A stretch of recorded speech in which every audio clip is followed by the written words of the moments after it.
KingofPodcasts.com proudly presents the Wrestling is Real podcast, because wrestling needs us. Brought to you by KingofAmazon.com. KOP is all about Amazon, and so should you. Go to King of Podcasts' special link at KingofAmazon.com. Survivor Series was tonight. What can I really say about this show that really, in my looking at wrestling every week, what do I really take from this show that really says a lot, that takes anything of significance or substance going forward? Because, I mean, I look at a couple things when I look at the show tonight, which was fine. Listen, good matches. Hey, it's fine. Got no problem there. The matches were good. The outcomes of some of the matches were interesting, to say the least. Because when you look at the Raw versus SmackDown idea, right? Raw won both elimination matches. Raw, but that's what that happened, is that, if I'm right, yeah, I'm looking right now, the SmackDown Women's Champion on the women's title, the Women's Champion versus Champion, the Champion versus Champion, the Universal versus Heavyweight, Roman Reigns, SmackDown won. Street Profits, SmackDown won. And that's it. So, Raw as a whole, I guess they thought having them win the Survivor Series elimination matches were supposed to be a plus for all 5 men and women in their matches collectively. That's just to give them like an edge up compared to what the other team had, because SmackDown's doing so well, I guess, in terms of ratings. I don't know, or just in terms of the stars on that side that might be a little more interesting. I don't know. Not much to be said about that. Reigns in a very good match over Drew McIntyre. Again, seeing Drew McIntyre twice in matches where he's thrown in such a long period of matches, right? I mean, he worked a lot this week. Getting the win over Randy Orton and then coming in and taking on Roman Reigns tonight.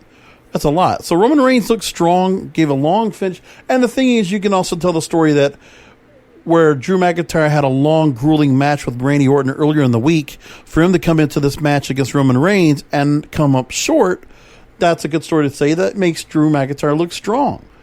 And that story, you could tell, was pretty good right there altogether. Other than that, I'm trying to think about what else there is about who wasn't involved in tonight's festivities. No Bray Wyatt or Alexa Bliss, anything like that. None of that was involved, right? It would have been so overshadowed by The Undertaker.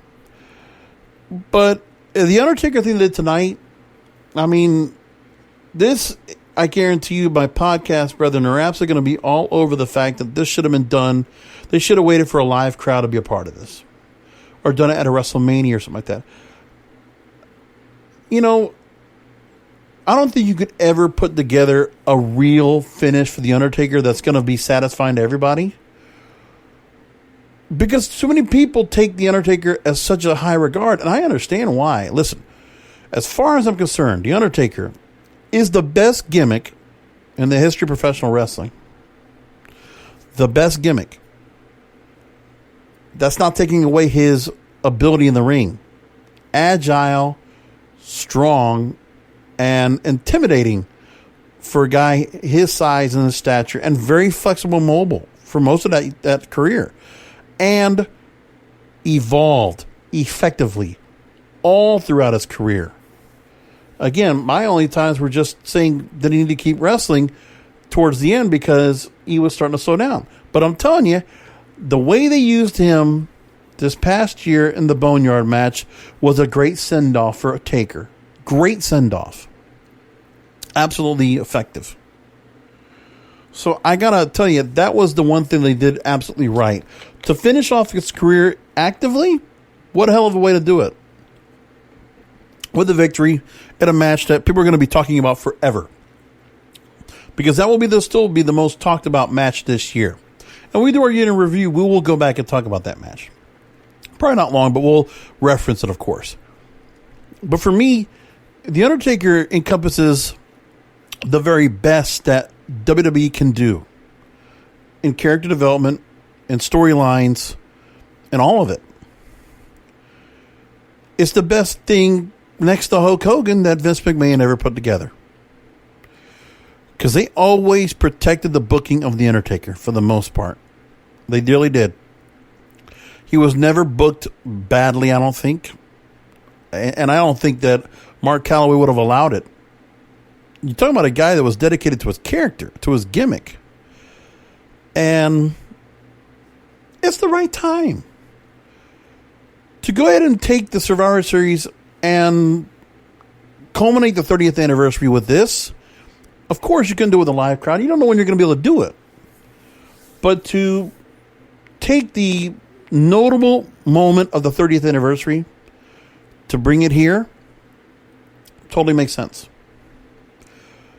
It was a good thing to have. And it's the one significant thing you can say about Survivor Series that will outshine everything else.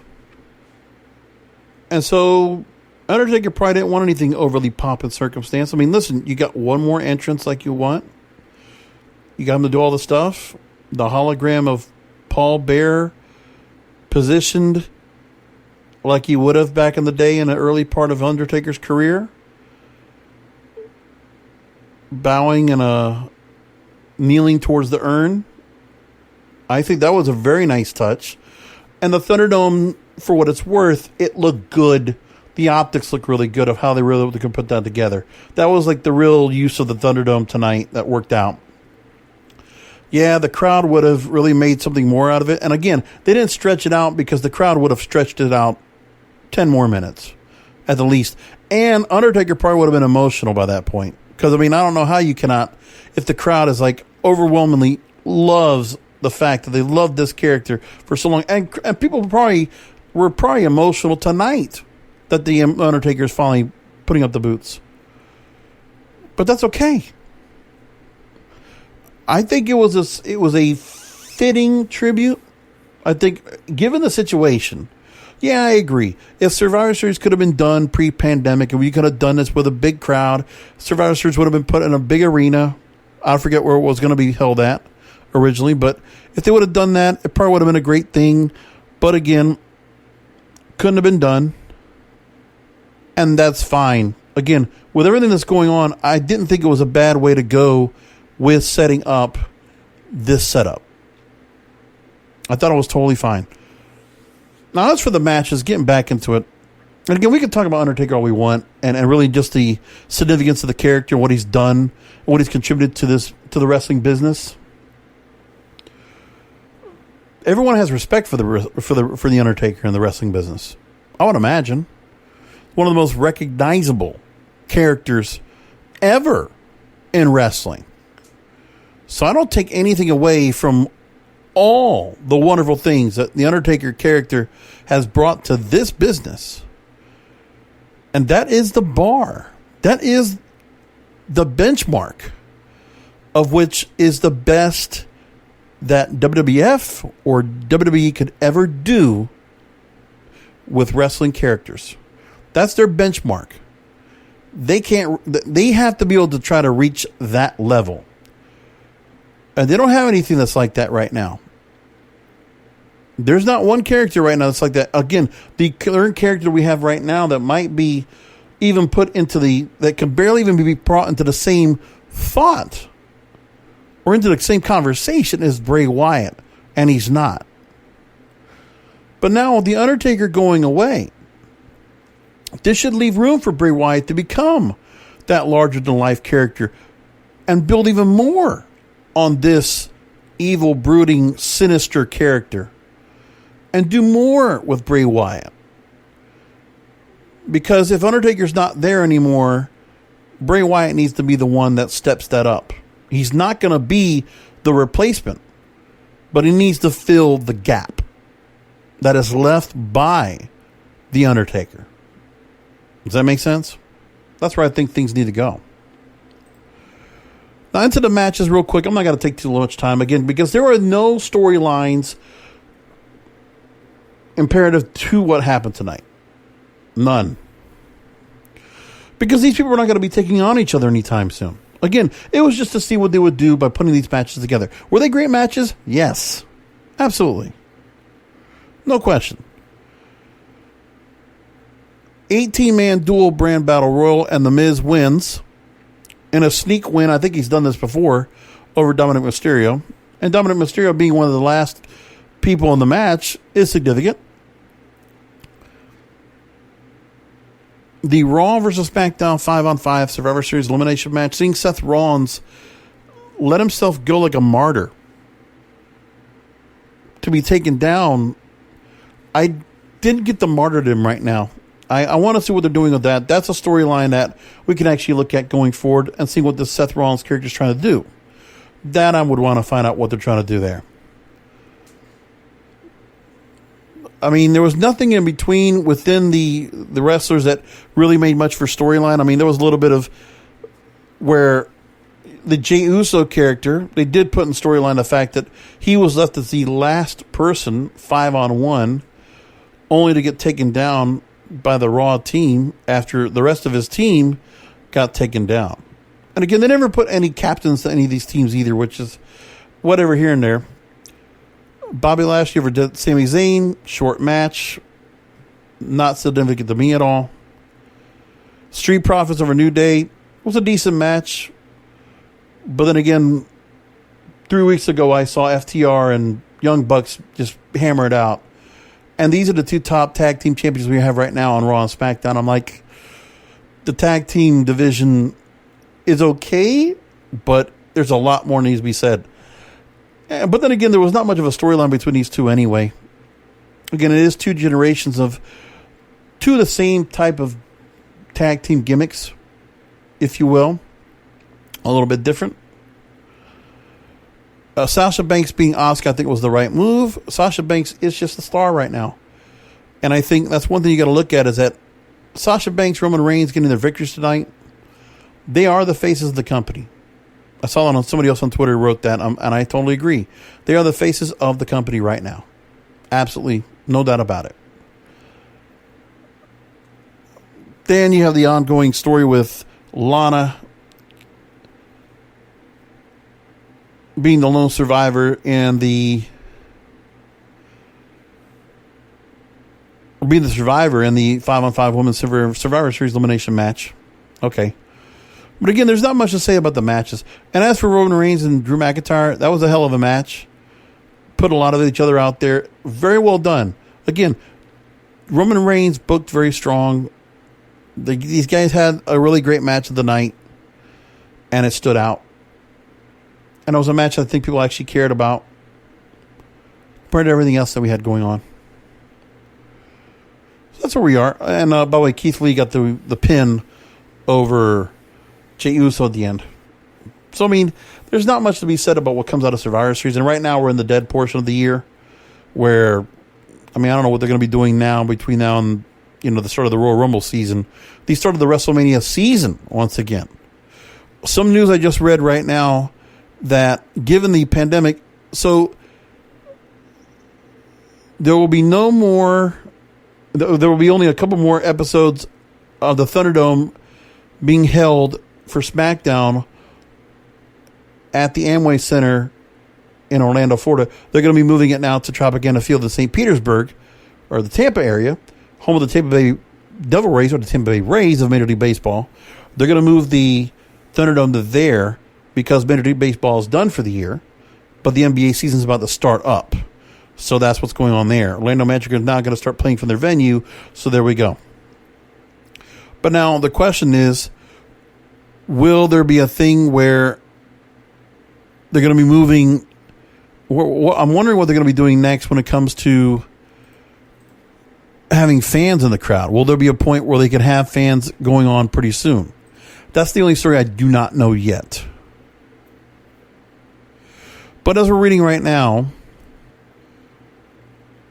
starting December 11th, Friday Night SmackDown will be the first Thunderdome broadcast where we get all things set up for the Thunderdome concept. And I'm trying to look for information that's being said. And at this last moment now, again, it'll be December 11th. That's when it'll start. Fans will not be allowed at tapings yet. They still will not have fans yet in attendance. The facility already holds 43,000 fans for baseball. There was talk whether they could allow spectators. Again, if I'm correct, I think Tropicana Field, it is not, it's a retractable roof. So I don't know if they're going to do that or not. But there's been talk of also replicating the model used by NXT shows at Capitol Wrestling Center, where groups of fans are being tested beforehand and stationed in individual pods. But Meltzer in the Wrestling Observer newsletter said that Dave Meltzer in the Wrestling Observer newsletter said that they're expected to be home at least until March. And that's because Tampa Bay Rays will not be scheduled to return back to the Major League Baseball action until March 30th. And that the current plan is still to host WrestleMania 37 at Raymond James Stadium, also in Tampa, nearby, as a matter of fact, about, 40 minutes away. No, actually, 30 minutes away. If you go across the Courtney Campbell Causeway, right? Meltzer says plans are far off, depending on things completely out of everyone's hands in relation to the virus. The last episode at the Thunderdome at Amway will be the December 4th episode of SmackDown. And then the December 7th episode of Raw will be held at the Capitol Wrestling Center before all main roster shows are moved to Tropicana Field. That's where we are. We're going to leave it there. There can be more we could talk about, but we're going to leave more of that. And next week, we're going to start doing our year in review of all the year of professional wrestling and where we've gone. We'll go through the first several months, probably just go through everything leading up to the pandemic and just go through that and what we talked about here on the show. And then after that, we'll move along and we'll try to do like the next 4 weeks. We'll try to basically do that. Because there's, what tomorrow more pay-per-view we got? TLC, I think it is. Also want to make mention of, I did get to watch MLW. The reboot was pretty good. Had a hell of a match with Jacob Fatu, who got leaned up quick. I'm really surprised how much weight he lost, because he looked in amazing shape.